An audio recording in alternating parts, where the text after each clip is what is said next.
రాజ్యాంగం మరి రాజకీయ సమానత్వం ఉండకూడదా? రాజ్యాంగం ఇవాళ రాజ్యాంగం చెప్పినట్టు బీసీలకు జనాభా దామాష ప్రకారం ఉండొద్దా? మేము జనాభా దామాష ప్రకారం రిజర్వేషన్లు ఉన్నాయి సార్. బీసీలకు జనాభా దామాష ప్రకారం రిజర్వేషన్లు ఉన్నాయి సార్. రాజ్యాంగం ఉంది, చదువుకోమని చెప్పండి సార్.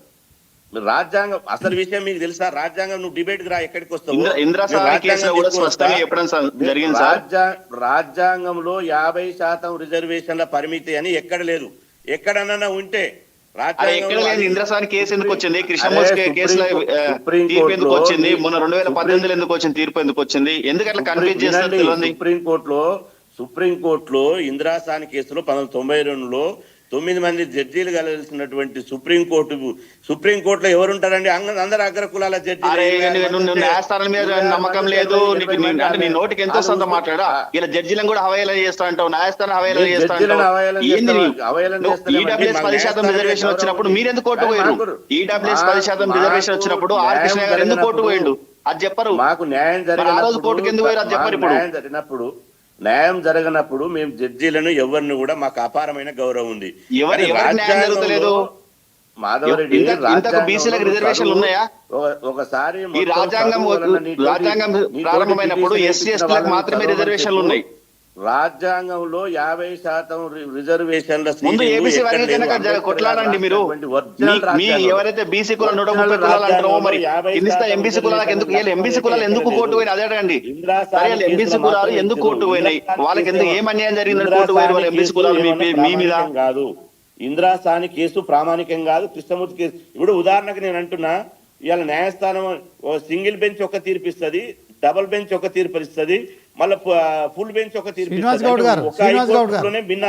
భిన్న జడ్జిమెంట్లు వస్తాయి. అంటే హైకోర్టు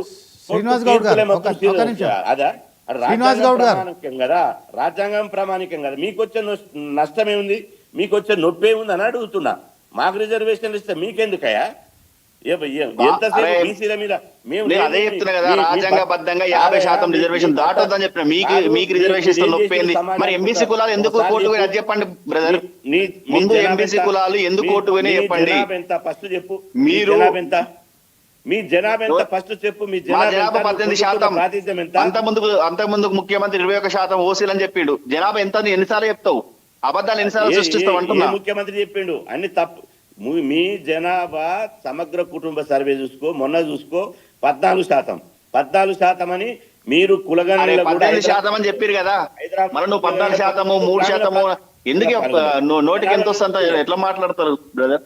ఇప్పుడు మీకున్న దానికంటే ఎక్కువ ప్రాతినిధ్యం ఉందా లేదా? నీ మనస్సాక్షికి చెప్పు. ఉంటది. రాజకీయ ప్రాతినిధ్యము జనాలకు సేవ చేసుకుంటారు, జనాలు అందుబాటులో ఉంటారు, వాళ్ళకి ఎన్నికల్లో గెలిపించుకుంటారు. ఎన్నికలుగా జరిగేది కూడా రాజకీయ పార్టీ గుర్తుల మీద, వ్యక్తుల మీద, కులాల మీద కాదు. మీరు తెలుసుకోవాల్సింది ఏంటంటే ఇప్పుడు సార్ ఒక ఉదాహరణ చెప్తా సార్. మందకృష్ణ గారు ఎంతో సేవ చేసిన వాళ్ళు, జాతులకు సేవ చేసిన వాళ్ళు. వర్ధనపేటలో తను పోటీ చేసిరు. వర్ధనపేటలో కూడా దాదాపు మాదిగలు 70,000 మంది ఉంటారు సార్. వాళ్ళకి అవకాశం ఇచ్చారా సార్? ఎన్నికలు అనేటివి రాజకీయ పార్టీల గుర్తుల మీద జరుగుతున్నాయి సార్. సొమ్ముతోటి మీకు దమ్ముంటే రెడ్డిలు లిక్కర్ బాటిల్ పంచకుండా, పచ్చనోట్లు పంచకుండా, ఎన్నికలలో కోట్ల రూపాయలు, 100,000 కోట్ల రూపాయలు పంచకుండా ఒక్క రెడ్డి గెలవగలడా రాష్ట్రంలో? చూయించు. ఇప్పుడు గెలిచిన వాళ్ళు అందరూ 100 కోట్లు పెడుతున్నారు. ఎట్లా అంటే బీసీలు గెలిచిన కాడ 100 కోట్లు పెట్టిరా? పోలీస్ పట్వార్ను మీరే 100,000 ఎకరాలు మీ పేర్ల మీద రాసుకొని మేము సేవ చేసేటట్టు మీకు సేవ చేస్తే పోలీస్ మీరంటే ఆ రోజు ఉన్న పరిస్థితుల్లో ఎవరికి అవకాశం ఇచ్చారో నాకే తెలియదు, ఎందుకు ఇచ్చారో కూడా నాకే తెలియదు.